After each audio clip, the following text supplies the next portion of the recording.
Hey, June. Hello. Hmm, okay.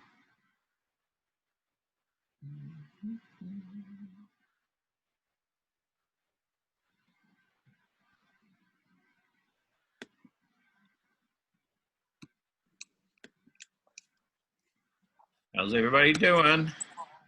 Okay. All right, everybody have a pretty good lunch? Yep. Okay. All right. Well, I'm in the middle of downloading some of the video that I shot, but this will give us an opportunity. I kind of wanted to jump in and take a look at some of the work that you guys sent in, and then we'll get back to the whole wash thing. Okay. Let me kind of close that.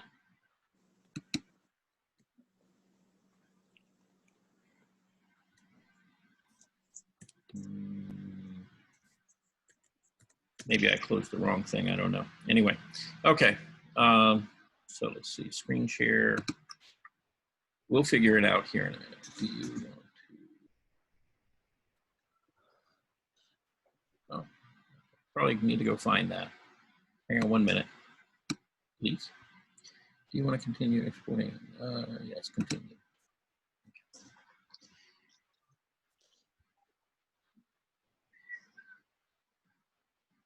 That's the problem with having way too many windows open and not nearly enough room to.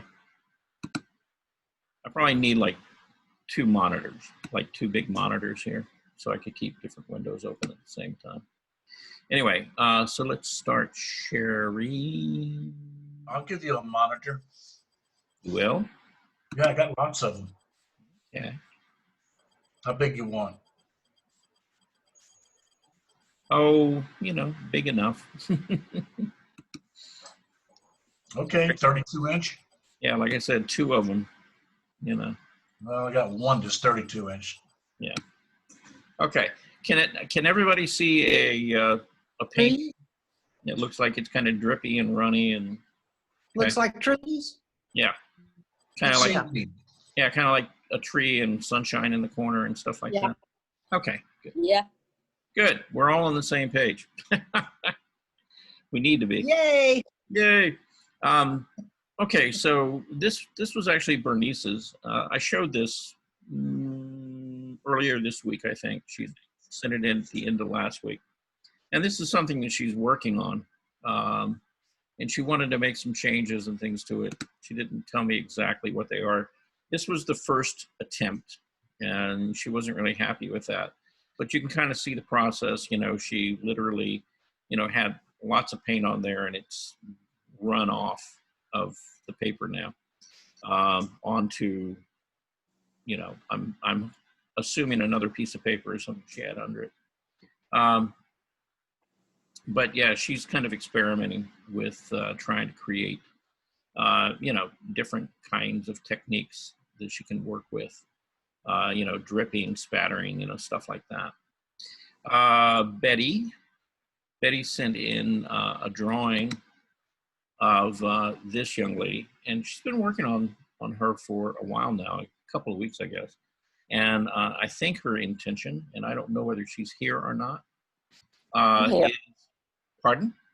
I'm here. You're here, okay. Yeah. So why don't you tell us what your intention with this is? You're going to do a final portrait of this, is that correct? Well, I'm just going to keep it as a drawing. Okay.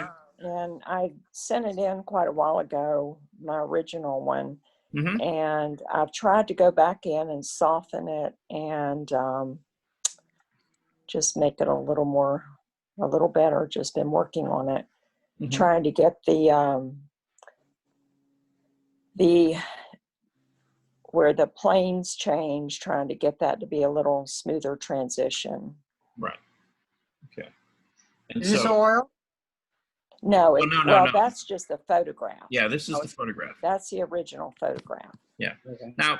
Now, Betty, how big is this photo? The photo is not very big. It's probably a 4 by, it was actually on the front of a funeral, you know, the pamphlet that you're handed out at funerals. That's where I got it from. Okay. It was a friend of mine, her mother. Okay. So Yeah. it's not very big. No, no. And that kind of explains why it looks a little bit grainy. Yeah. Yeah, because this is not actually a photograph. It's been printed from a photograph. Yeah, All right. correct. Okay, and so this is the drawing that you sent in, okay, of her. And, you know, what you were talking about, you know, softening, you know, some of the transitions and things. Yeah, that's beginning to help, you know, and make, you know, make those shapes and forms come out a little bit more. And I think we talked about this the first time you submitted the drawing. The thing, you know, when I look at the photograph and then I look at the drawing, okay, you've done a couple of things that are really pretty common. All right. The first thing you did is you straightened her head up, right? So, Right. yeah, she's going up and down the page rather than, you know, that slight, like maybe 15-degree angle that her head is actually at. Okay. And in doing that, you change the character, you know, of the drawing of her. And, you know, this, you know, because of the orientation of it, you know, it makes it look a lot more formal, right? Where the actual photograph, she looked more relaxed and kind of natural and casual, right? So, you know, pay attention to those things, you know, when you start drawing, you know, from a photo reference. You know, don't assume, you know, that the head is straight up and down. Really look at it, kind of figure out, you know, what's going on, you know, the angle of the shoulders, the angle of the head, what's the neck doing, and really look at it for a little bit, because when you start actually drawing, you know, if you haven't really noticed those things, it's really easy to, you know, change the orientation and things of it. And again, it does have, you know, an overall effect, right, on the in drawing. The other thing I would say, and again, this is something I think that we talked about earlier, is that, yeah, the proportions, you know, in here seem to be, you know, a little off. Her face feels longer to me in the reference than it does, you know, in the drawing. You know, for our purposes right now, though, you know, the thing I would say is really look at your values. Okay, you're getting some nice transitions across the surfaces of the face here, but, you know, when I'm looking at the reference, there's a stronger shadow, you know, in under the nose and, you know, on the right-hand side of the orbit of the face right here. You know, it gets darker in there than you've got it, and that will help make that lower part of her face feel a little rounder than it does right now. And also that shadow continues on under the neck, which is also a darker value than what's up here, you know, on the front plane of the face. And that darkening the value in here, particularly, yeah, it's like really right in this area, right in here. It's quite a bit darker. It's almost, yeah, it's almost as dark as the value up here, you know, in the hair. That will push that neck backward and then let her jawline and things come forward, okay? Okay. Does that make any sense to you? Yeah, it does. Okay. Yeah, because right now, if you squint your eye down, right, you see the outline of the jawline, right? But then the value here or the value here are pretty much so equal. And that really can't be. You know, this is going to have to be darker to push it back in underneath, you know, her jawline. Okay. Okay. Let's see. This is a drawing that Bob sent in. And again, it's a really, very nice drawing. I'm having trouble with getting my cursor to go where it needs to go today.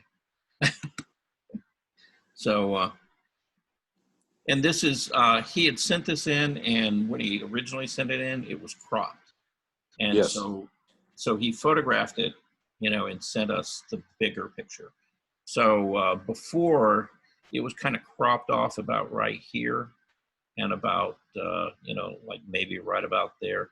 So you really just saw this, part of the figure. And there's really much more to it, because it goes out to her feet and her whole shoulder and her hand coming down like that. So now you get a more complete sense of the pose. And, and it's a beautiful pose. We talked about it in regards to the proportions. Her head is coming forward, but it looks a little bit large in comparison to the rest of the figure. And, probably an easy solution to this, rather than changing everything, right, is leave the head alone, leave the arms and things like that alone. But it's like here, when you're coming to the kneecap and this front part of the leg, make that a little bigger, and then it will begin to feel like this hip or this leg is moving backward in space, right, with the knee closer to you and the hip a little further away. And that will help kind of make the proportions, I think, kind of fall, more in line with, what you might actually see there. And, and it's, that's the easier way to do it. The harder way is to go back in and either change the head or,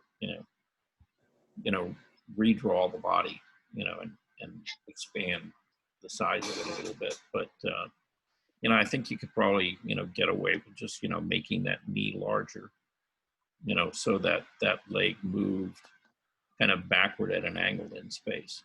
Okay. Bob, are Okay. you here? I'm here. Okay. All right. So you heard that, right? I did. Yeah. Thank you. And so if you, like I'm going to just draw, okay, with my cursor here. See, I'm going to come around the knee and I'm going to drop that down. And see, I'm going to drop it right over the front of this chair a little bit, like right there, and then come back up and connect, to the lower part of the leg. And so, if you expanded it out about that big, again, the size relationship between this and the head would be kind of more proportional, and it would push that knee forward. Okay. One of the things that doesn't show up very well in the photograph is the fact that her knee is on a towel, which is kind of covering up maybe 20% of the bottom of her knee in there. So maybe just get rid of the towel. Well, you could do that too. Yeah, you could put the towel in there, and then, yeah. Either way, and that way, if you saw the towel more clearly, you would get the idea that the towel is in front of the knee, covering up part of that leg. Yeah, and you can solve it that way too. So, okay. Okay, thanks. All right. Then we have Gene. Now, Gene did this off of that photo that I sent you guys, the inspiration, the challenge. Right. And, just take a minute and take a look at this. It's got a really nice quality to it. And again, we were talking about the knee coming forward, and look how, this leg coming from underneath the other leg. See the size relationship of that? And this does actually kind of pull back and forth really nicely, Gene. You've got that leg moving backward and then, back around her. So yeah, the way that you've handled that, you've done a really nice job with it. The other thing is how sort of the arm and the hand connects and makes a strong kind of oval shape in here. And the Yeah, thing, I like that photograph because of that. I like the movement. yeah. Now, I think one of the nice things about this is you didn't really take a lot of time to draw out and render the hands. You just kind of let the light kind of connect up here. And you know that there are hands, that there are fingers, things there. And you don't really need to put them all in. You've got the idea, again, of the movement of the arm. If you had kind of futzed around and played with that too much, it would have become too important and really would have become the focal point of the drawing or the painting. And that's not what you needed to do. What you needed to do was keep the focal point kind of up in here. And because you've simplified that, it works. It works just the way it is. So don't go back and mess with this. Just let it be what it is. It's a 5 by 7. Mm-hmm.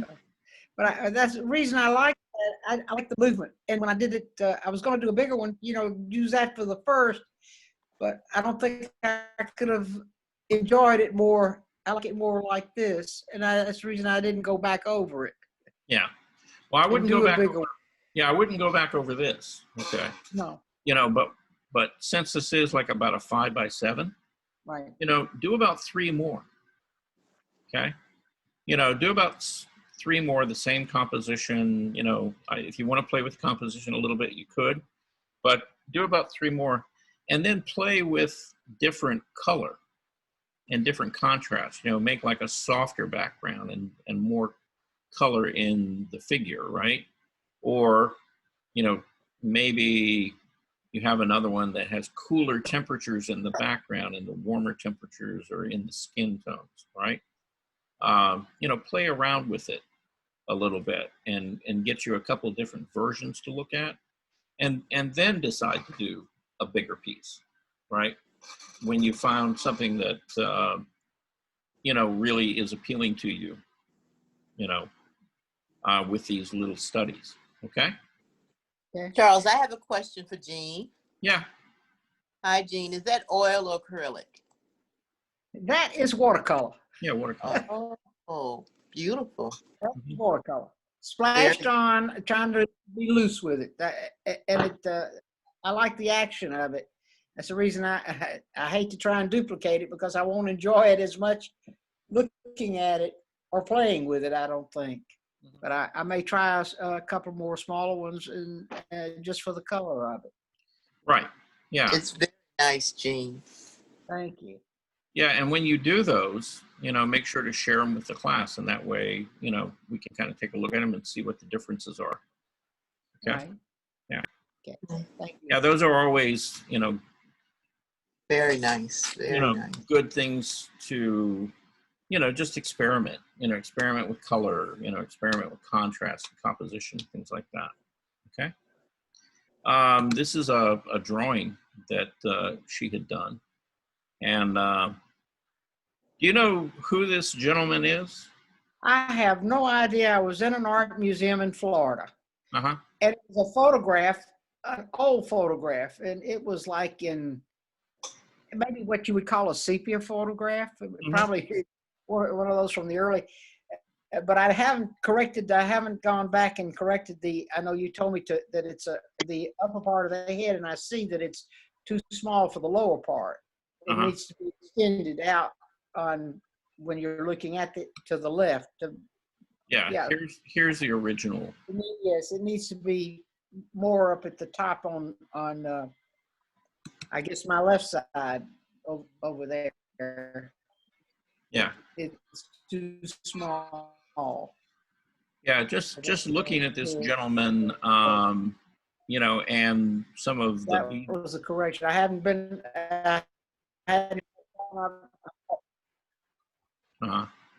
Okay.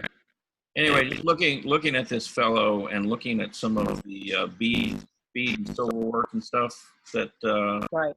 is up here. I think a lot of what you got going on here is he's either probably Apache or a Navajo. It has to be south because of I don't know. It has to be what? By south, meaning in the area of Alabama or Florida, Uh, Yeah, that it has, that it would has be to be an Indian from the Florida or the Alabama area it would be, oh, I think, interesting face to me. It just struck me. Well, okay, if he were from that area, he would either be Seminole or Creek. or Miccosukee. Well, yeah, yeah, but that was kind of part of the Creek Nation. Yeah. So yeah, they were like whole group. Huh. Yeah, I wouldn't have guessed that by looking at the jewelry and stuff, but maybe. Okay. I don't know enough. I don't know enough about that. It just I look for what interests me rather than probably what I should be in the historical part of, which area he was from. Yeah. Well, yeah. I mean, he's got a really interesting face, and, Yes. a lot of character, and he's a fun subject to work with. So you could spend many hours, kind of just figuring out, all the different planes and things in his face. So It took me a long time to do, and I forgot what size it was, but it probably an 8x10 or 11x14. I'm not sure. I don't remember. okay. It took a long time to do it. I know that. Yeah. Now this drawing, or actually it's a painting, isn't it? Yeah, it is. I started out with pencil, and Uh-huh. my pencil, I didn't like it. So I went in with, actually it is a pencil, but it's a sketch and wash pencil. Uh-huh. Okay. And so I used that and then put water with it and then I used white to make it ghostly. I don't know. I was just experimenting again. It was a cooler wash white because of the color of the blackness of the pencil. Yeah. Now the white you were using, is that like an acrylic Well, paint? it had to be acrylic because my ghost white dried up and I don't have it anymore. So I just used the acrylic white and put a little, actually I put a little blue in it, I believe. Okay. Huh. All righty. Put a little blue in the face, but a little warmer, like a yellow ochre or a sienna or something, just in the hat part. I don't know why, but that's what I did. Okay. Yeah, because this part feels a little bit warmer. This part Yes, definitely feels cooler. And yes. and I was thinking it was kind of the white mixing with the graphite or whatever, that kind of gave it that cooler tone. But I think I used the blue in it. yeah, you could have. I probably could have used the warmer color in it. Now that I've looked at it, I may go over it and use the warmer color on top of it. Yeah, you could. Now, if you're going to work back over it, and this is like a water-soluble pencil or something like that, I would probably spray it and fix it before I put any color back over it, and I just put a wash over it. Just a real simple wash. Don't rub it or scrub it a lot, because if you do that, you're going to start moving the media around. Right. Not what Well, we want to that Aquanet, I figured I could spray over it and seal it enough to, because I got to make the head bigger in the dark black zone up top. It's got to be lighter. do. Okay. Yeah. You could probably do that pretty easily. Okay. Yeah. Then is John here? I am here. Oh, he is here. Yay. Okay. Yay. So this is, we saw a drawing, and again, John used this same figure. And so he laid down some, lineal like pencil lines. And I like where this is heading. I like the fact that you laid in two figures instead of just the one. Let's see. The inspiration photo immediately struck me with the geometric shapes. Mm-hmm. And I wanted to do something, but you said don't just redo the figure. Right. So I thought superimposing one over the other, it would be different. Mm-hmm. Yeah. Well, let's see where you went with it, okay? Because you did a nice job showing us a whole progression here. Right. So I did. yeah, so from your drawing, you started laying in some background color. Correct. Right. You know, and this is an acrylic or what is It's watercolor. watercolor? Okay, all right. And so yeah, you laid in some background, and then you took and laid in more color, and this is becoming kind of reminiscent of Naomi. I like it. Yeah, it's beginning to remind me. In fact, I took a little artistic license here, and I said, John after Naomi. Is how I titled these pieces, because it reminded me of what she was doing earlier. Yeah, right. Correct. Yeah, and so then you went further, and Oh, beautiful. wait a minute. He sent a bigger one. Nah, they're both about the same size. Okay. Very pretty. It's beautiful. Oh, yeah. Beautiful. Yeah, it made a Beautiful. really Hey, striking. Great job, John. Definite departure. Wow. I've never done anything abstract at all. Uh-huh. And yes, I was inspired by Naomi's filling in of spaces. But I tried to get some of the warmth and cool colors to show the depth and lighting on the figure. Mm-hmm. Yeah. Yeah, the way you laid the color down on this. Beautiful. I mean, when you first look at it, it's abstract shapes, but then it begins to fall together, as, two figures. And yeah, it works really nicely, John. Very Thank you. nice. Thank you. Very. Yeah. Here's your final. Yeah. Okay. This is the bigger one you sent in. Good. We can look at it less pixelated. Okay. Mhm. Yeah. And then of course, here's the original photo that was sent out. All of you guys saw that. So, so yeah, that was some nice, that was a nice interpretation, Very nice, fun. John. Now you sent in Thank you. another piece, and there was this, garden greenhouse, and that was your reference, and then this is what you've done with it so far. Oh, beautiful. Yeah. And, you got a lot of color and stuff in there. Now I've got some comments, and we've talked about this before. Okay.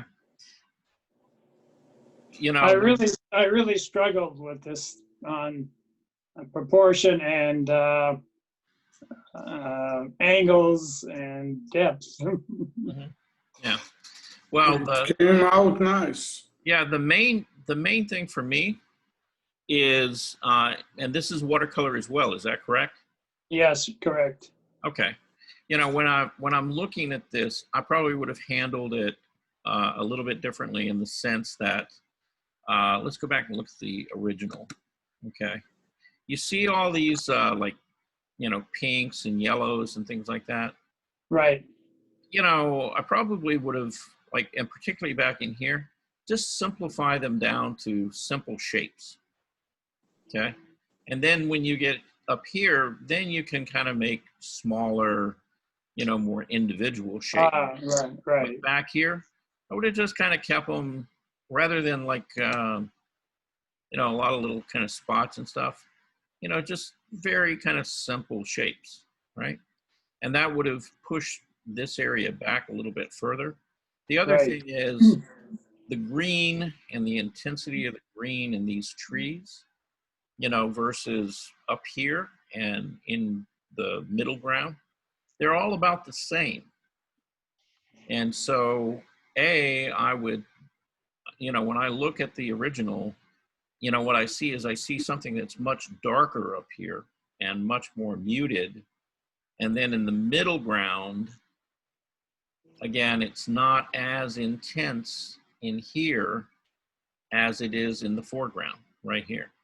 Yeah, I tried to lighten up the middle ground after I laid it in, and I couldn't lift too much of the paint out of it. Mm-hmm. Okay. But, even if you didn't lift more of the paint out, what you could do is you could take this being watercolor, you could take some red, just red, nothing else, no white, nothing else in it, just red. Right. Thin it way down, so it's really this very pale pink. Okay.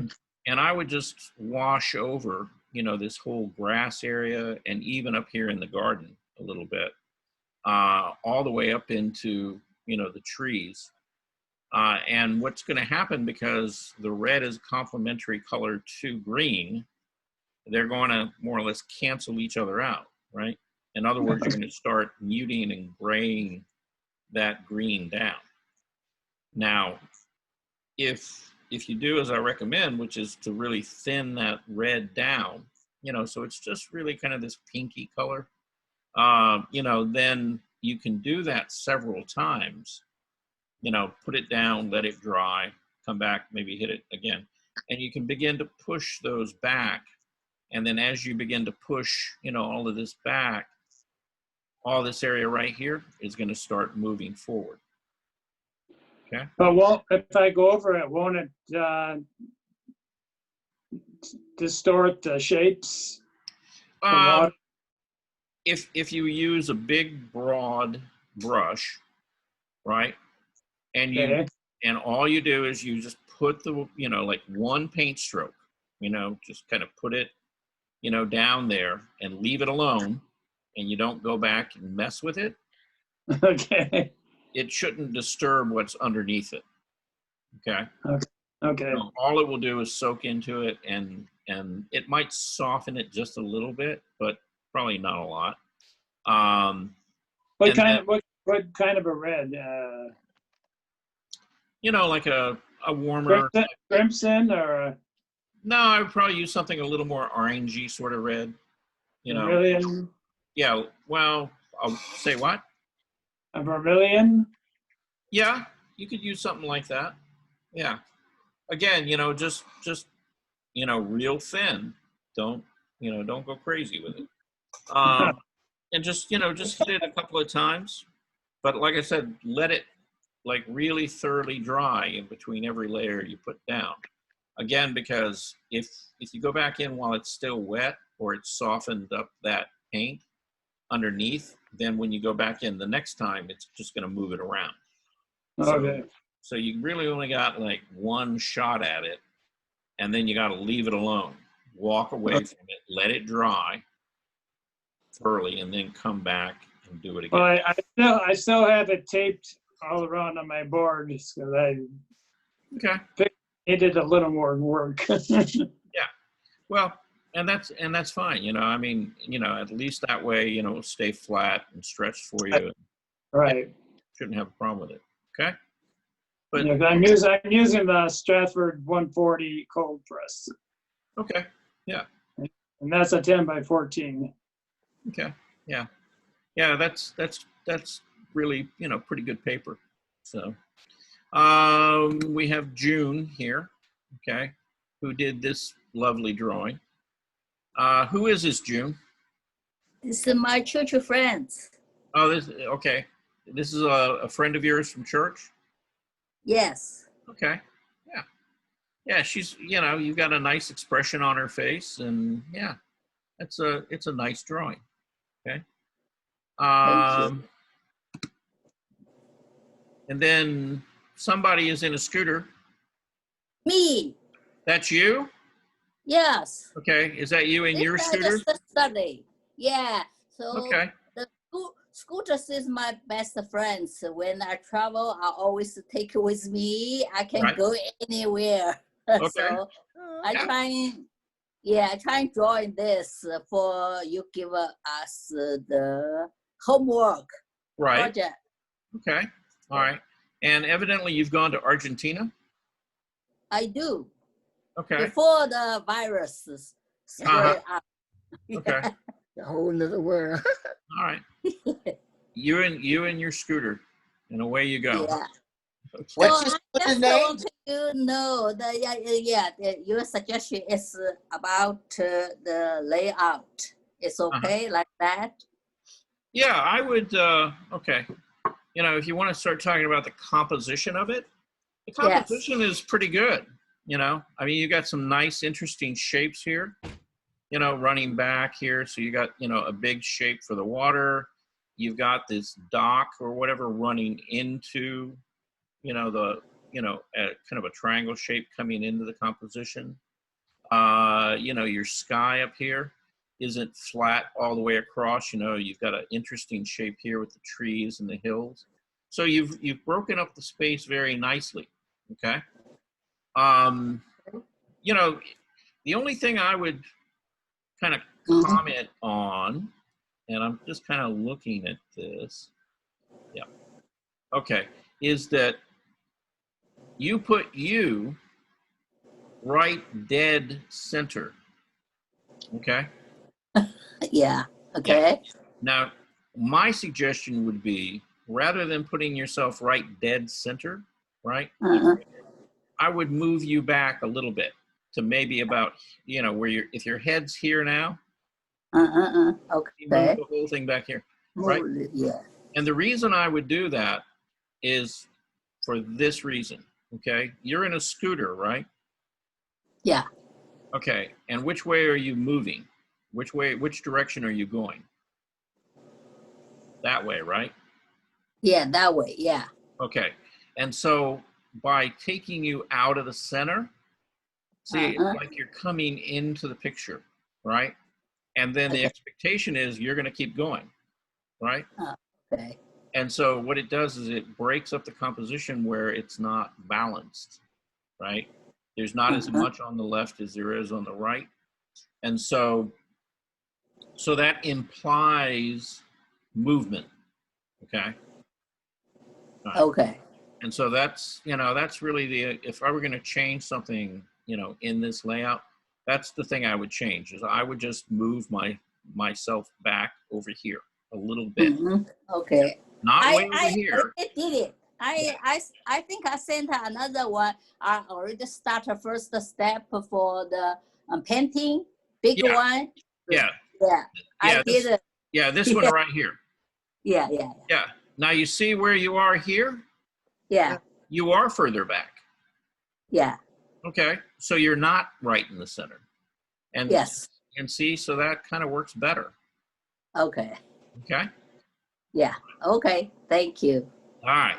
And then of course, you know, you had Kevin Costner here. Yeah. You got a thing for Kevin? Yeah, I just got the magazine for AARP. So. Okay. Yeah. Yeah. Yeah. He kind of looks like he's doing his tough guy thing there, with the cowboy hat and the whole bit. So, now if you want to kind of talk about, you know, the drawing of this, you know, the face your drawing looks a little flat. I know. I don't know how to do it. Okay. So here's the thing. You've got to start thinking about his face not being flat. You got to start thinking of it as though it's actually round, right? And you got to break it up. Well, in this case, you got to break it up into like 6 planes, right? You know, starting over on this side of the head, you've got from the back of the head to, you know, the cheekbone, right? And this is one plane. This is the side plane, right? Yes. And then when you get here, what does it do? It changes direction. It starts moving this way, right? This way, yeah. Yeah. And that creates what we call the front plane of the face, right? The front. Okay. And then when you get to the nose, see, it stops about right there. That's the end of the front plane, and it starts moving at an angle upward, right? And that's the side plane of the nose, which is a different angle than the side plane of the face, right? And then it goes to the top plane of the nose, and then we fall into this real dark shadow, right? Yes. Yeah, which is actually the other side. It's the other side plane of the nose, which you don't get to see a lot of. And then it comes down again to the front plane of the face. And then from there, you see this dark shadow right along the line here, along the edge of the face? That's the other side plane of the face on the other side. See, it's turned again. You know, right here from the light over to here. Yeah. It's changed the angle, see? Which is why the value over here is quite a bit darker, right? Just like the value along the edge of the nose is quite a bit darker, because where the light's coming from is from the right toward the left, right? Like traveling this direction. You know, so it's hitting really the front plane of the face more than anything else. And then the side plane here is falling back in shadow. The side plane here is in real strong shadow, and so is the side plane of the nose, right? Okay. So let's get back to your drawing. So again, you know, if the value was a little more consistent here to the cheekbone, and then, you know, you got this lighter, right, to here, and that's good. But when you start moving up that side plane of the nose, it's more the value of the side plane of the face over here, right? So the value here and the value here needs to be about the same. And then the top plane of the nose is darker, right? Not as dark as the shadow, but, you know, a little bit darker than you've got it. Okay. And then you fall into the shadow. And if you get this darker and this a little bit darker, but not as dark as the top plane, then the face will begin to look like it's got more form. Okay? So you need to add two values, you know, the value from here to here and the value from here to there. And then I think with what you've got here and here, I think you'll be okay. Okay? You don't have to change a lot of those areas. The only other thing I'd say is come back right right on the edge and push the value. I'm losing my voice, I'm sorry. Push the value here darker, okay? Okay. All right. This is all you already talked about it. The low. Yeah, I've talked about some of these before. Okay. Yeah. And here's your horse drawing that I thought the proportions were better than the painting. Yeah. Yeah. Yeah. All right. But I haven't talked about these. Is Larry here? This cute. Oh, that's beautiful. Yeah, this is what Larry's been working on, and Yep, that's mine. yeah, there were three of them. You're missing one. Yeah, I am. I'm wondering where it went. The first one. Uh-huh. Yeah, this is 33. There's one more before this. And I thought I downloaded them all. Okay, maybe not. At any rate, so yeah, Larry was out in the garden or something. You know, so tell us a little bit about what's going on here, Larry. That's called doodling, man. Oh, doodling, huh? That's a nice doodle. Yeah, it is. It's a nice doodle. Okay. Yeah, flower like that, just doodling. And that's putting the ink on the doodle. Right. Okay. Yeah, so you're inking over your drawing. Okay. But I left a part of it in pencil, the eyes and the face. Okay. Yeah, and see, it kept it softer, right? So. Yeah. I mean, I don't know if it drew more attention to it or less, but it's two different contrasts there.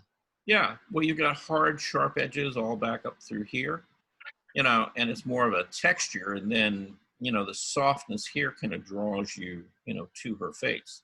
She used that kind of flowery shampoo that makes your hair grow into flowers, you know? I don't know. I've never had that happen. Yeah, take a drink on that one. Yeah, I mean, you know, if I could just use a shampoo and get my hair to grow, period, I would be really happy. So whether it came out as flowers, the smell of wildflowers. Yeah. Okay. Anyway, and then, you know, we talked about this young lady. Have you done anything more with her? Nope, she's She's put away in the picture, so I'm not going to open it up. Oh, okay. All right. Yeah, and then we kind of talked about this one last week briefly. And she's sealed up too. I'm not going to do anything with it. Okay. All right. And then we come to Naomi. Okay. And Naomi has, done Naomi's thing as usual and sent in a Oh, whole. my little girl. My husband loves that little girl. Uh-huh. And we Yeah, don't I have do girls. it too. She got Yeah, rid she's of cute. it. Loves that. In. Yeah. Yeah. The only love thing it too. and this is nitpicky. Okay. The only thing right here in the hand holding the Yes. get the thumb to come on top of it instead of Oh, okay. Yeah. okay, and that way Oh, I see. it will Yeah. look like she's actually holding it. Okay, Yeah. all right. And then I've been making some comments on your work over the week. You're beginning to soften up some of those harder edges that you were putting in earlier, and it's really kind of making a big difference. In the pieces themselves, they're kind of taking on a different quality now without that hard outline around the color. So the color's softening and holding together better than, what you were doing earlier. But on all of these, whether it's the watercolor, color pencil, Okay, there's the latest one. this one, No, the one below it. this, Yeah. That mouth shouldn't be black. okay, I would agree with you, Yeah. if it's a mouth, but yeah, this is kind of it's kind of like one of those things that John did where, this is an abstract and then you kind of begin to see a head, but I begin to see another face over here too. Right. But that mouth is distracting. Yeah. Yeah. So what you could do with that is you could either tone down the contrast of that or you could darken this, put a darker shape back behind it again. So the contrast isn't as strong. Yeah. I'm gonna do that. And that would help soften it. Okay. Now this other one, I try to correct it. Remember? Yeah. Yeah. And that worked out okay. So see, now you've got this leg sitting in front of this. Okay. Ta-da. Just like magic, huh? Yeah. Okay. And I really like this piece. This has got, a nice kind of food or feel to it. So you did nicely with that one. This girl looks a little concerned, Yes. a little worried. That's what me worry. Uh-huh. Yeah. Yeah, she looks worried. She does. And then you got your sisters. I didn't forget that. Yeah. But now the last three, I want to take a little bit of time with, okay? Because like this one, it's, I'm trying to think of the artist. I want to say Matisse. It's kind of got that feel, but not really. But there's another artist out there that I remember that this really, really reminds me of. But it's got such a nice kind of soft feel to it, and you really focus in just on the face because the harder edges and darker contrast are there. And it works really, really well, okay? I wouldn't do anything to this, leave it alone, put it in a frame, that one worked out really well. This one, is really strong and really powerful. Again, you kept all of this out here softer, and because you've gone back in with a more defined line, it kind of reminds me a little bit of Egon Schiele or Klimt in some of their work. Or even, this is beginning to look a little more like Matisse, at one stage of his work. So, the color and it's just, it's a lovely piece. So again, don't mess with it. Okay. Okay. And then this one is really striking and very strong. Again, for the same reasons. You kind of kept focus right here in the face with, the hard edges and the line work versus the color. And so, you know, those are all working for you. Okay. Thank you. They're all beautiful. Yeah. Thank you. Yeah. I like women's faces. Yeah. But those last three in particular I mean, to do the back, the hair soft, and focus in on the eyes. well, eyes, or, you know, I mean, the face is really the focal point. So Yeah, that's really the only place that you need those stronger, harder edges. yeah. So, yeah, and you know, they look and feel contemporary. But yeah, these are really nice pieces, and you know, I mean, they could Thank you. fit into a gallery or something like that. Well, it's going to be that show. It's going to be our pandemic show. Okay. All right. Okay. This is Susan Adair's work. I don't know whether Susan is with us or not. I'm here. Oh, you're here? I'm here. Yay! Okay, good. All right. So these are charcoal, right? Or are they graphite? It was, yeah, charcoal. Charcoal. Okay. Yeah. Yeah. So you know, you got some really nice wine bottles here. You know, you got, you know, some nice range of value. They don't feel flat. You know, the bottoms are curved and rounded, so it tells you that it's a round form. So yeah, I mean, those drawings work really pretty well. You know, I'm not looking at the bottles that you were looking at, and I don't know exactly what kind of bottles they are, but you know, you could have maybe pushed the range of value in here a little bit.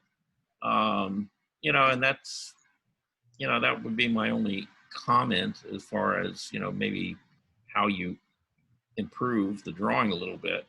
But, you know, the shapes and, you know, the way you've laid down the line work and everything else is working really well with that. So, you know, then you've got your lovely purse. I remember that, yeah. Yeah. Yeah, and I like this drawing a lot. It's fun. I mean, I like the pattern and the texture, you know. Now, I would have gone crazy trying to, you know, put that pattern in there. But putting on all the dots, yeah, it was a little nerve-wracking. But yeah, but I mean, you know, it's a nice little drawing. It really is. And then your telephones, the rotary phones. And I like what you've done in playing with, you know, like breaking them up. It's kind of become a cubist sort of drawing. And I'd like to see you do something with this. You know, I'd like to see you take this and, you know, even if you didn't add color to it, you know, just use like, you know, like a strong black and white contrast. Because this, you know, it really makes a nice design and a nice pattern. Or, you know, break it up into black, white, and a gray. Just, you know, those three things. You know, not a lot of gradations, not a lot of rendering, but, you know, just, you know, either pure white, pure black, or a gray, and a gray added to it, you know, in places. And again, you know, it with the design of it and everything else, you could make some really, really striking, you know, pieces of artwork out of that. Okay. okay. And then we have Wanda. Okay. And this is, Wanda had gone back in and had darkened the slats, you know, this, you know, work right in here, and given us a little more contrast between the foreground area and then the yard that's lit up. And so again, it helps separate it out a little bit. I think it really kind of helped, you know, because before the value and everything all the way across here, other than, you know, these darks, it was all kind of about the same. Now it's got, you know, more contrast to it, more life, and you kind of see layers, you know, one thing in front of another. And then this is a lovely piece right here. We talked about it. I want to kind of see if she was able to come back in and, where'd my cursor go? Here it is. You know, kind of soften this kind of halo effect around her head a little bit. You know, because to me, that's a little bit distracting. But is she, Wanda, are you here? No, I guess not. Okay.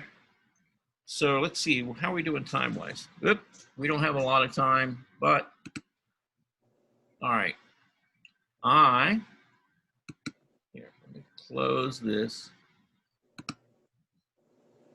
And I'm going to get to the wash thing that I.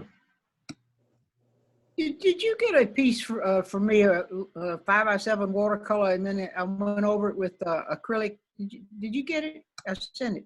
Same time I sent the woman's head. I would say not that I remember. Now, I sent you several other pieces too, the same time I sent those pictures in. So, did you? Like 4 other pictures. You didn't get those either? I don't think so, no. Okay, I'll go back and look, but yeah. I mean, when did you send them? You didn't send them today. I sent them last Friday between the 2 Friday. classes. Okay, yeah, no, I think that's all I got from you. I sent mine the same day I sent the woman. Say what now, Gene? I sent the scene the same time I sent the picture of the woman, but it was done in. I started out with a watercolor drawing, and then I went over it with an acrylic and tried to, build up layers. Uh-huh.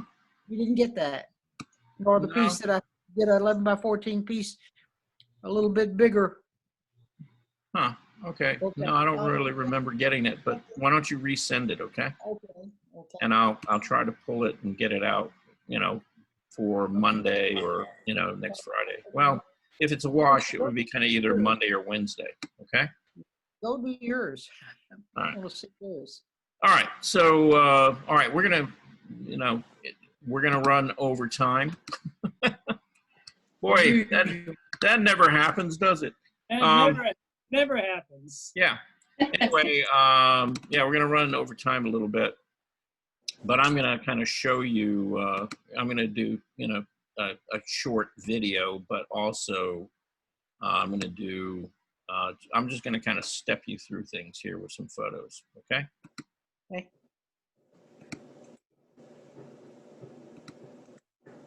So, we talked about doing an ink wash, and I showed you guys this drawing that I'd done with these pins, right?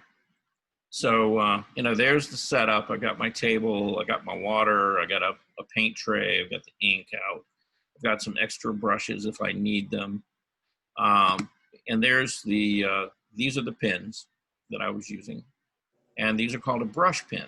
And they're made by a company called Segura. They have a whole series of pins out here, and you can get them either in black or you can get them in brown, red, a couple of different colors. This is the bottle of ink that I was using, okay?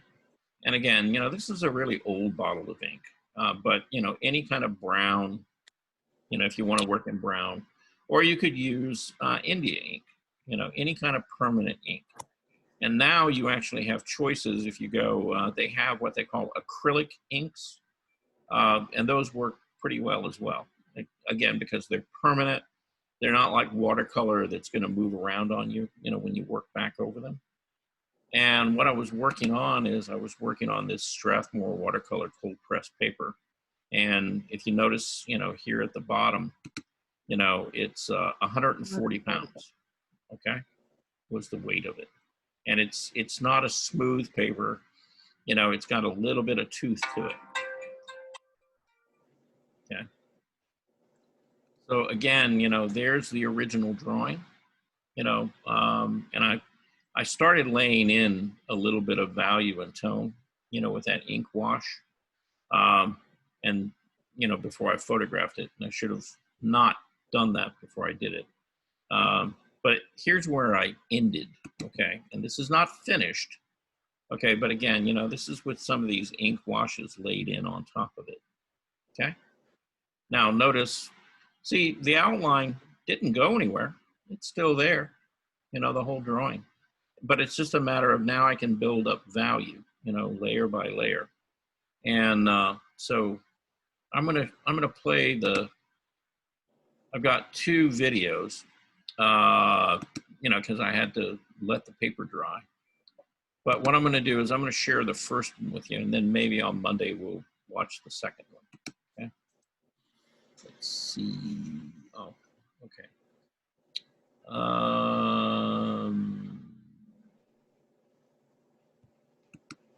Maybe what I got to do is I actually got to open one of them up, you know.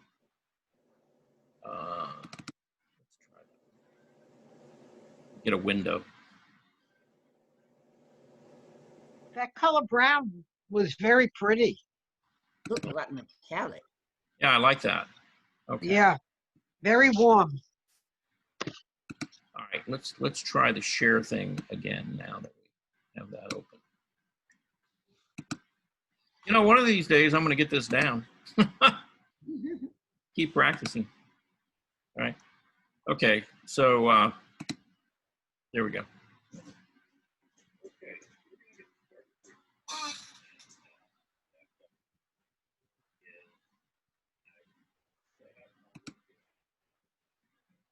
Now my brush is close by, and got my drawing laying flat, and I have a watercolor palette that I've put ink into, just the pure ink, and then I've got 2 areas that I fill with water. This is just water. This is water with just a little bit of ink in it. All right. So the very first thing that I'm going to do is I'm going to take my brush. I'm going to load it with this water that I've got a little bit of ink into right now. And I'm going to go over literally almost my entire flower, okay? I am going to leave out maybe like 1 or 2 small areas on this to represent the highlights, okay? So, and I'm going to do this, you know, kind of quickly, but at the same time, I'm also going to try to be aware of where I'm going to leave those lights out. So I'm just kind of, you know, plugging in, filling this whole background area here with this water that's got just a little bit of tone to it. Now this looks dark right now, but again, that's because it's wet. And as it dries, it will look a little bit lighter. Because when you wet the paper, it begins to look just a little bit dark. But like this whole petal, for example, has got some tone on it. This one is pretty much so completely got some tone on it. The one here, it's got tone sort of at the top. And then there is a highlight, and then it kind of goes back down to it. Value down lower. My entire leaf, there's nothing on there that's really a light source going down. Just very quickly, I'm going to lay in a very broad area here. Just wash it in. I've added a flower in here. I'm going to leave some of this fairly light and not put a tone in it quite yet.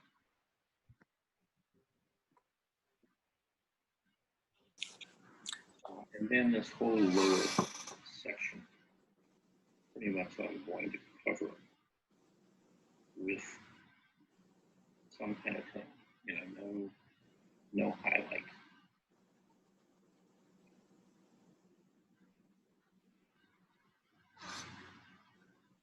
And again, you know, laying this tone down, what I'm doing is, you know, I'm eliminating any possibility that I'm going to have any hot spots, you know, in any of this drawing or piece. Because there's nothing here that's really emanating light. You know, it's not a light source. There's light, you know, basically reflecting or refracting off of it. but it itself is not the source of the light.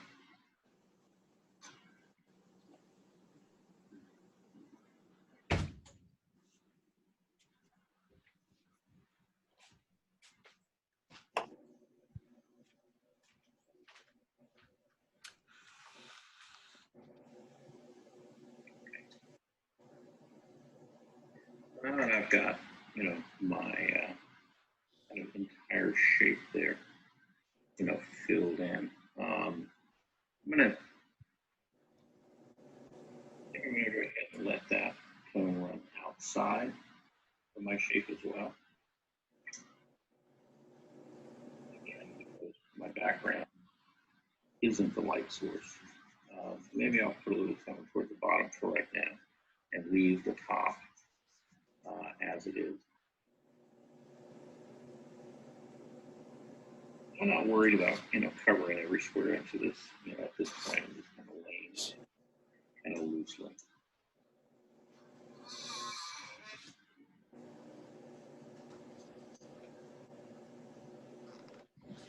I might break up my edge, as I move upward.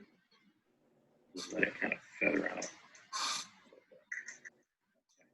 Pretty happy with what's going on so far. All right. So now I'm going to start, building up some of my tone and working successively darker in layers. So I'm mixing up a little bit darker brown.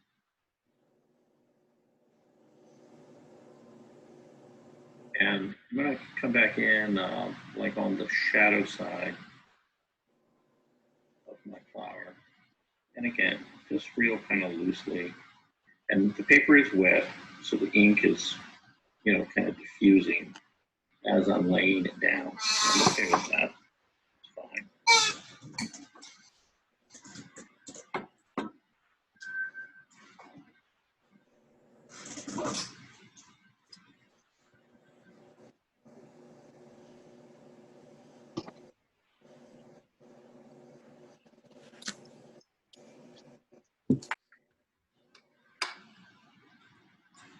Nothing really all that light then as we move down this flower onto the skin.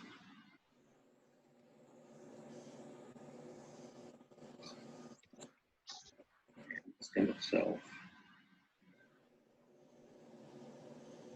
not real dark, but it does have some tone to it. Now, I'm also going to begin to look at the two different leaf shapes and the values and things that I want to make these.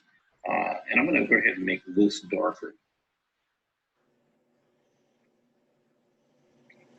And the reason that I'm going to do that is I'm going to go a little bit darker to separate the two leaf shapes away from each other.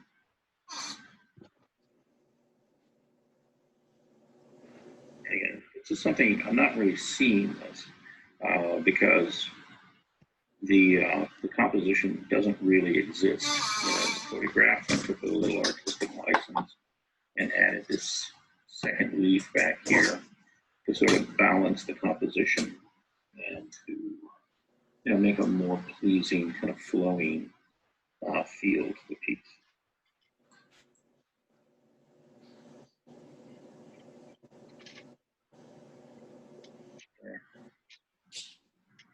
Now my paper is wet, okay? So the color is diffusing, and if it's kind of bleeding and going places that I don't really want it to, I can always just come back in.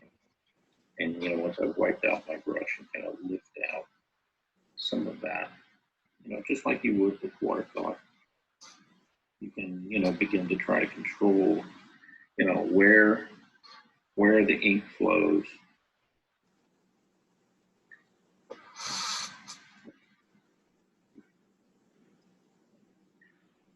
All right, so generally I'm fairly happy with the value structure at this point.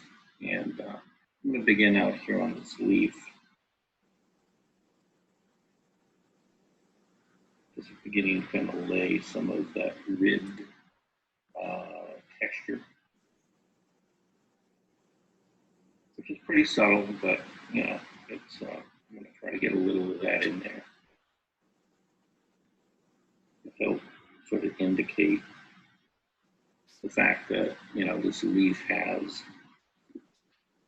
some volume and form to it as well.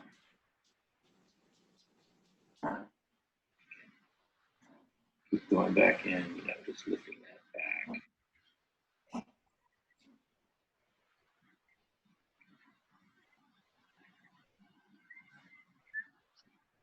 It's beginning to look pretty good.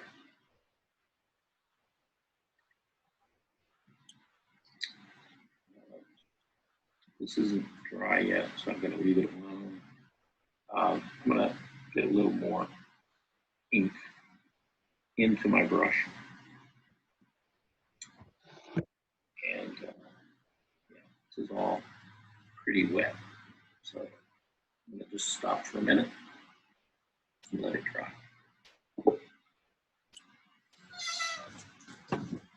All right. So that's as far as I got in like the first 10 minutes. What would happen if you took your picture from the other side? Since you right-handed, you blocked out some of what you were doing. If you put the camera on the left-hand side, you could see what you're painting better, maybe. Yeah, I was noticing that. Yeah. So, The effect would be that you could actually see what was going on. so you use ink? Yes. Yeah, Okay. yeah, just a brown ink. Okay. Oh, okay. But you know, with that angle of the camera, it's good to see how your hand and how you're holding the brush. Yeah. You could still see it from the other side too. Yeah. Well, no, you would. It'd be different though. Yeah. Yeah. But anyway, let's continue on here because we have the second part of this. Okay. And so, all right, here we are. You know, it's dried for a little bit. Okay, so we're going to get back at it. I've given this about 10 minutes to just sit here and dry out because I put some fairly broad wet wash. Can you use these brushes again? Paper isn't totally dry. Do I use what? Can you wash those brushes and use them again? Yeah. Better control. It'll stay, but it stains the brushes? No, not really. Go back. No? No. Some of the ink, again, and this is not full strength ink. I'm watering it down a little bit. Right there. And I've loaded it onto my flat brush. And as I said earlier, you know, pretty much so I'm going to be working with this flat brush for most of the painting.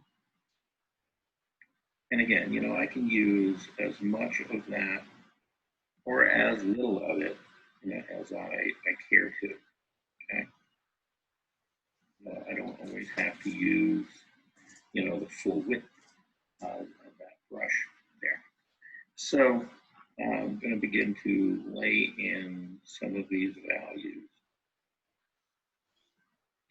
that I'm seeing, and you know, creating some of the patterns, things like that, that you know, visually I'm seeing there.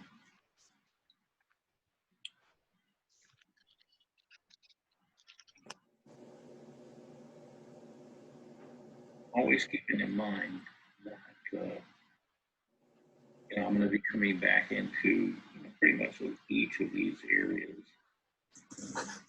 several times and making several passages, you know, building up the ink, you know, getting it darker and darker. Now, if I want to leave something lighter, you know, I just simply don't put any ink there. You know, I'll put it down and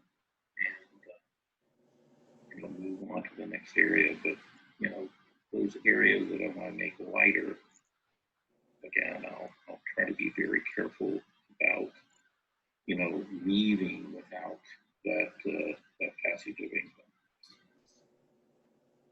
You know, you have to be awake, conscious, aware of what you're doing here, and not just kind of randomly throw the color up there, but think it through a little bit. And if you're one of those people who are a little more spontaneous and maybe impatient or whatever, this may not be the ideal thing for you, but as an exercise, this could benefit you greatly in the sense that it would force you to slow down and kind of develop your skill as far as being a little more patient. So again, all of us could use a little more of that in life. I know I can.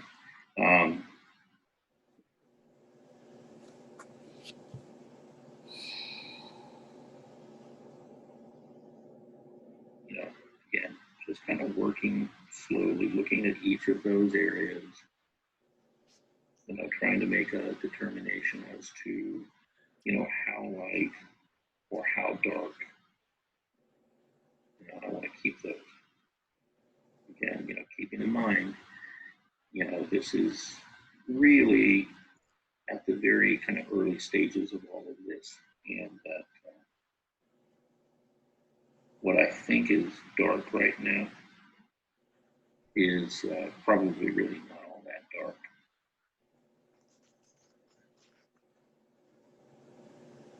Let's compare it to what it's going to be, in the end.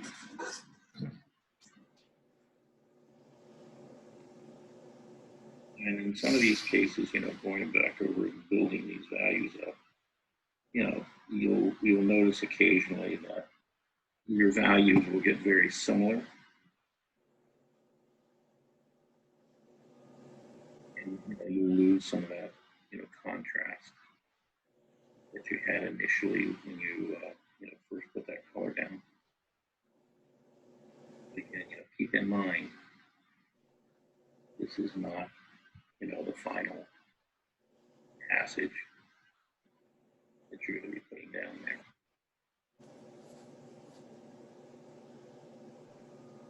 And then, you can come back in and work over areas, making them darker, bringing that contrast back into that area again. Water.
While I've got this wet, I'm going to drop.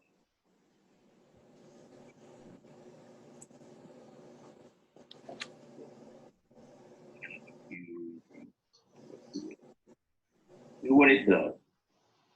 Same thing over here.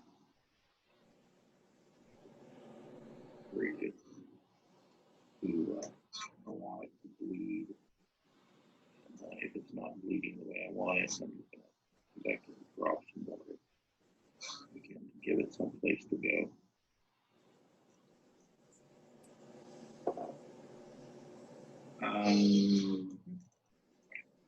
We're gonna load it back up with some ink.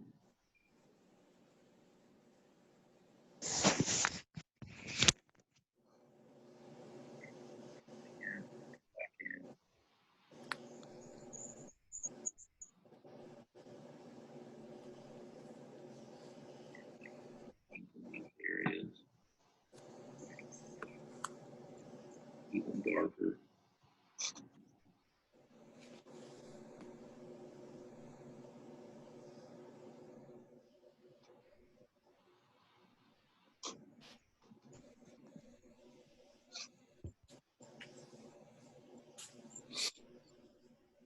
Well, it's not pure ink. It's got just a little bit of water in it.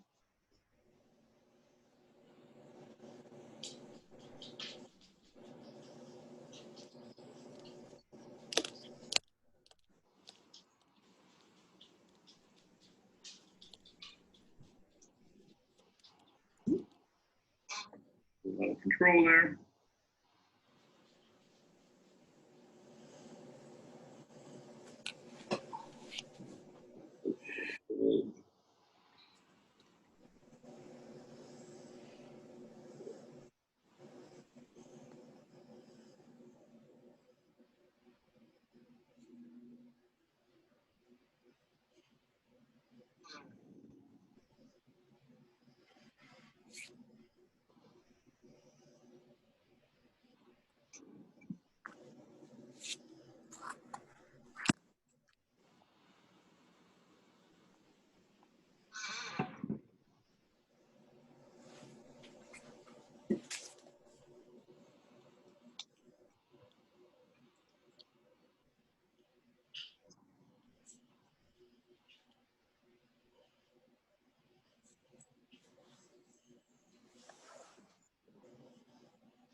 I'm gonna dry out my brush.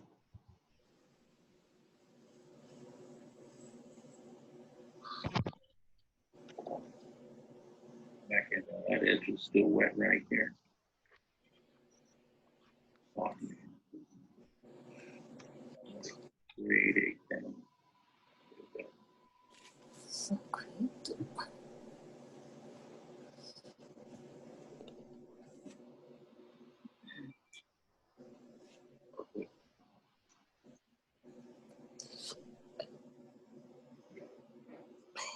ink.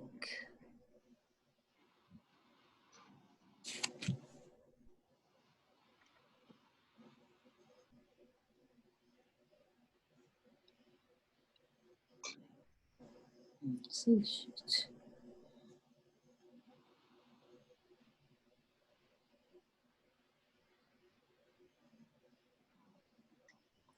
So, so. back into these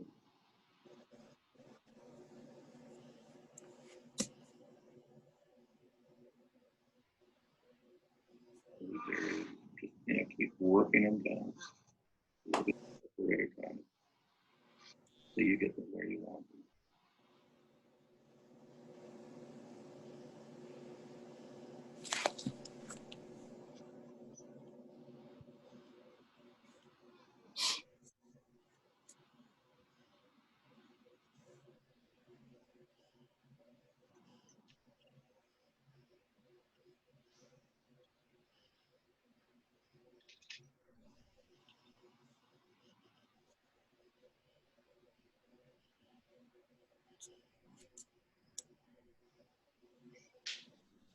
I'm using, like the corner of this brush quite a bit. Again, because I'm not just making like big broad strokes, but I'm pulling the ink into like little tighter areas as I'm moving along here.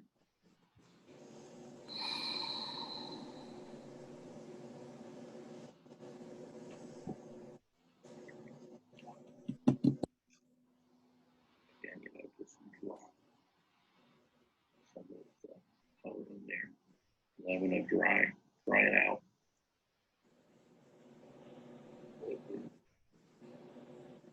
Creating kind of a mottled effect. Softens it.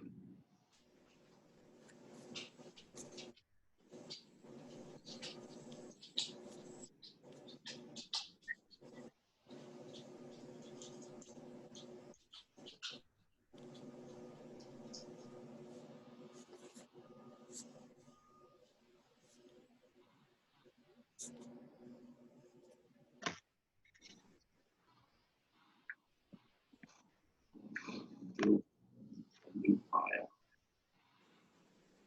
Ink has been watered down because it's all kind of run together over there. So kind of work in a different area here. Oh, it gets to be a lot of static.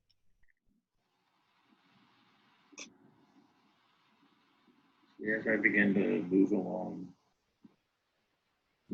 work on various parts of this, and I get more and more of this color down there.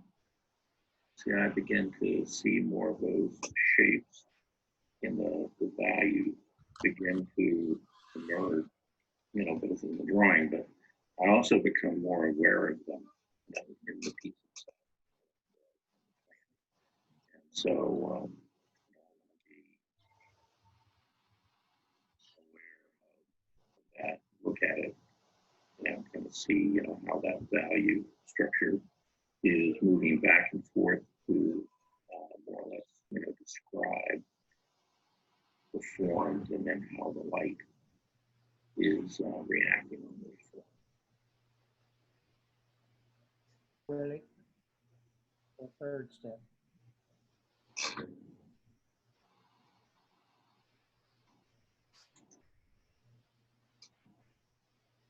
Soften here at the bottom. Again, it's going to take a little bit of light.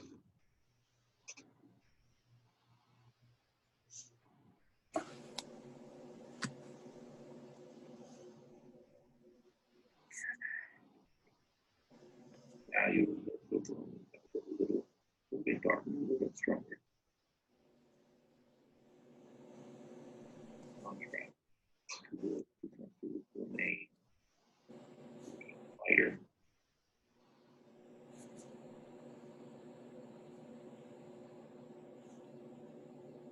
Again, building up these kind of broad washes.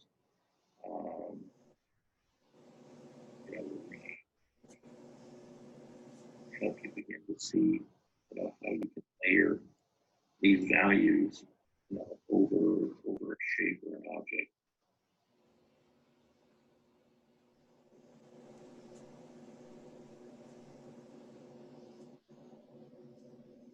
And bring out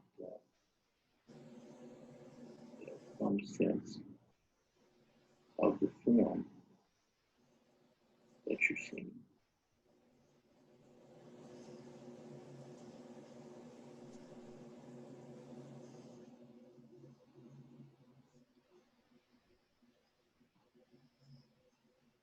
Dragging upward, paint for the liquid in the brush is getting drier.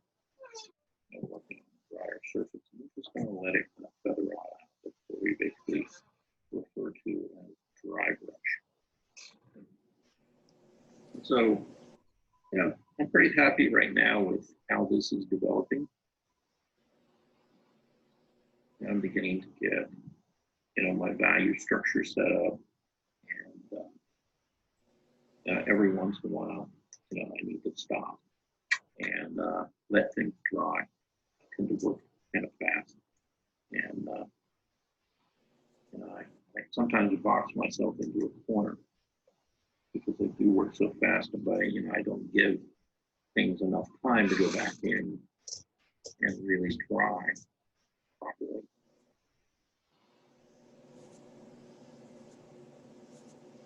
Switch to a small brush, and I'm using pretty much the ink, just straight as it is. I haven't watered this down. I'm really trying to get in there and push of my very strongest dark areas.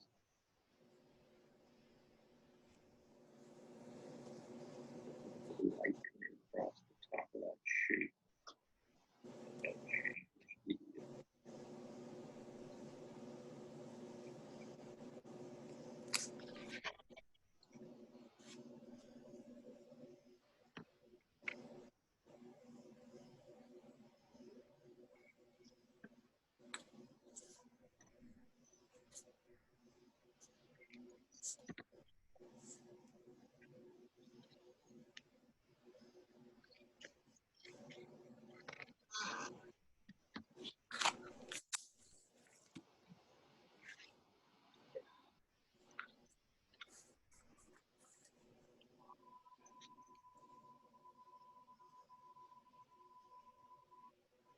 Also, as I'm laying the paint down, I'm trying to be conscientious about the shape or the form that I'm trying to create here.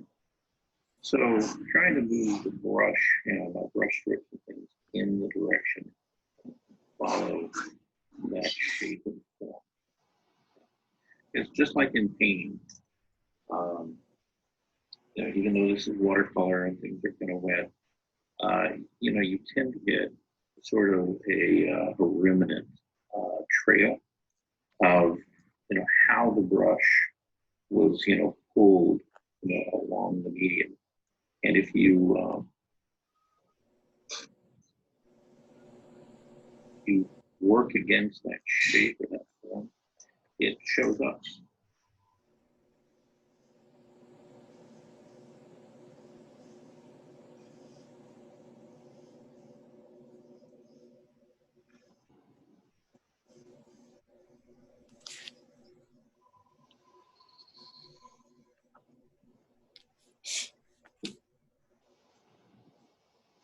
What I don't want to do, I don't want to go creating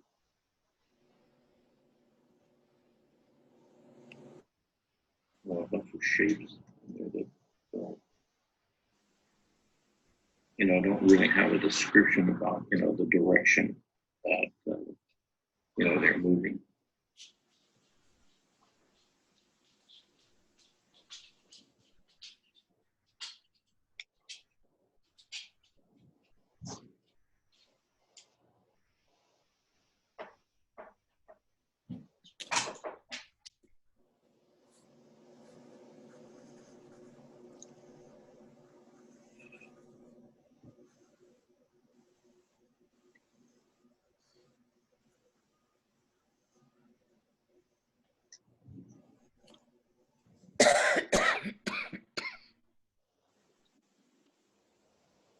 A little bit lighter. Again, this is the ink. Get some water in. Just to lay it in there so it's not a solid black or brown.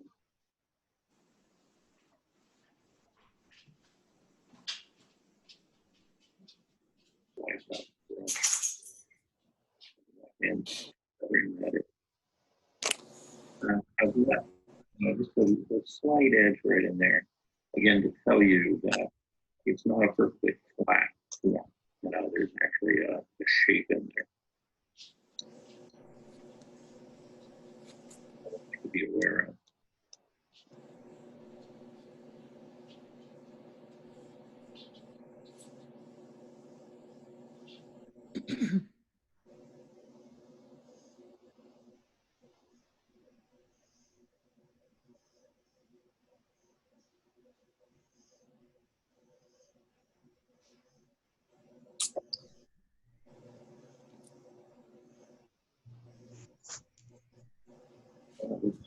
It's strong, kind of dark right now.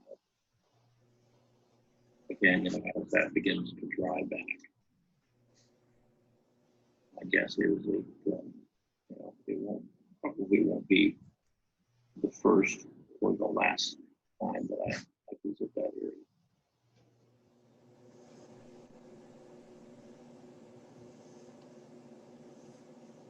With those values in here, what's happening is I'm beginning to get some kind of sense of where the light is coming from.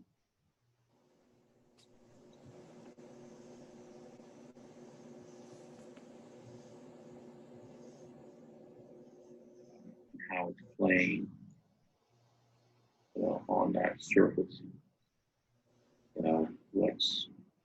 What's turning either like toward or away from the light.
Okay, I'm going to let this dry for a bit again. At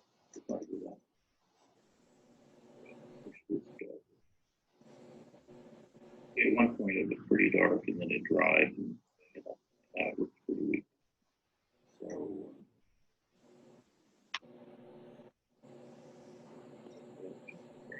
pushing it.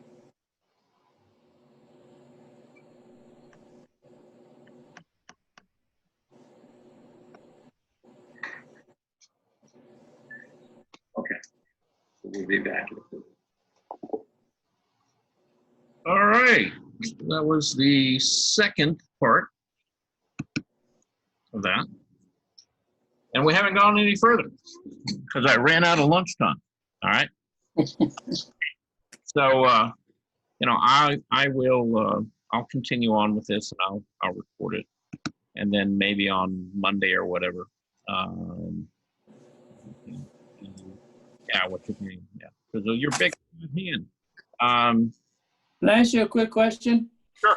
Mm-hmm. When you're using a flat brush, Mm-hmm. is it better to work with a straight cut across, or would an angled cut work just as well? I usually work with a what they call a flat. Okay. Cut straight. Yeah, those angled brushes. Whichever one you can handle better, is fine. But with a flat brush, I'll take it and I'll as I'm laying a paint stroke down, I'll roll it, right, so that I can either broaden the stroke or thin. Right, I noticed that. Right. Okay. And with that angled brush, I don't think you can quite manage. Not quite. No, right, definitely. So yeah, I just kind of work with a straight, flat brush. Okay. Because I can manipulate it better.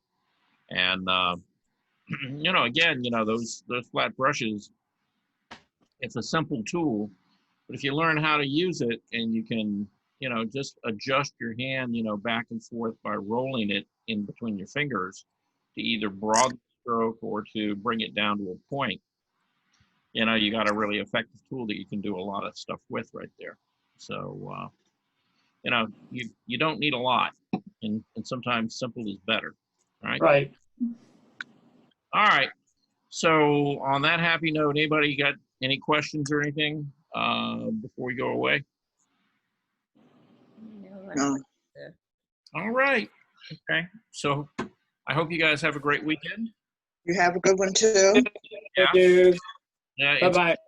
Yep. Bye, everyone. Bye. Okay. See you next week.